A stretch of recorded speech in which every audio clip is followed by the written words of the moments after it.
listen everybody، قبل ما الحصه تخلص والجرس يرن، في حد غايب النهارده؟ كلنا موجودين يا ابو الاساتذه. انا مستر حبيبي، يعني تقول لي ابو المساطير. معلش ما كانش يقصد يا استاذ. استاذ برضه؟ ده انتوا المفروض بتاخدوا انجليزي من زمان، يعني لازم تكونوا بتتكلموا انجليزي فانتاستيك. انا صورة يا مستر. ما تقول الجمله كلها انجليزي وما تبقاش عيل لازي. في صورة يا مستر. انا هديكوا هوم ورك، عايزكم تكتبوا له موضوع تعبير عن رحله الكناري اللي انتوا رايحينها كمان شويه، وعايزكم تطلعوا لي الفيلينجز اللي انتوا هتحسوا بيها في الرحله. يا استاذ ممكن اروح الدبليو سي؟ انا هخليك تروح لو عرفت تجاوب السؤال ده. دبليو سي ده اختصار ايه؟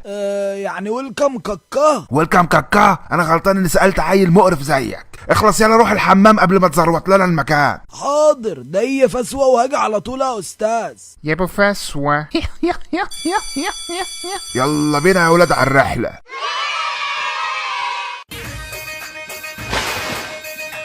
احترس من الهنش المفترس.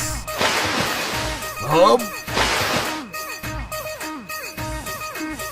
انا ايه اللي طلعني فوق كده؟ كان لازم يعرف منظر واعمل فيها شجاع الفصل، وانا لو ما نطيتش العيال الفرافير بتاعه الفصل هتمسك الموضوع ده عليا. ده غير ان الواد بسين واقف ورايا، يعني مش هعرف ارجع. ما تنط يا تموره، ولا تحب نجيب لك البسين على فوق؟ مش طالبه خفه دم اصلك ما تعرفش اللي فيها. وما تخافش، البسين ده ما فيهوش اناديل. انا دي ليه يا عم الظريف؟ الموضوع اكبر من كده بكتير. اصل ابويا مسلفني المايو بتاعه وقال لي لو بليته هموتك. لو بليته امال هو مديهولك تعمل بيها ايه؟ يا عم انزل وقبل ما تروح هينشف ومش هعرف حاجه. ماشي يا عم، الموضوع ده مقدور عليه، بس في مشكله اكبر من كده. اصل المايو ده واسع عليا، وخايف لما انط في البسين لا مؤاخذه يسلت مني. اخلص يا تموره، انا اكتفي سلخت قلق. يا عم انا انزل ومش هنط. روح ما بعدك روح، وبعدين المايو ممكن يطير وفي حاجات ما ينفعش تبان في البسين. ما تنط. مفيش احلى من بسين الكناري، واحلى حاجه ايه؟ ان نظاره العيال مدفي الميه. يا فضحتي.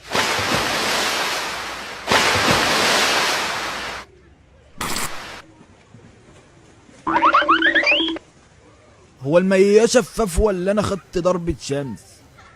استر عليا يا جدعان، يا جدعان ممنوع الاقتراب والتصوير. البلبوسة اهو البلبوسة اهو البلبوسة اهو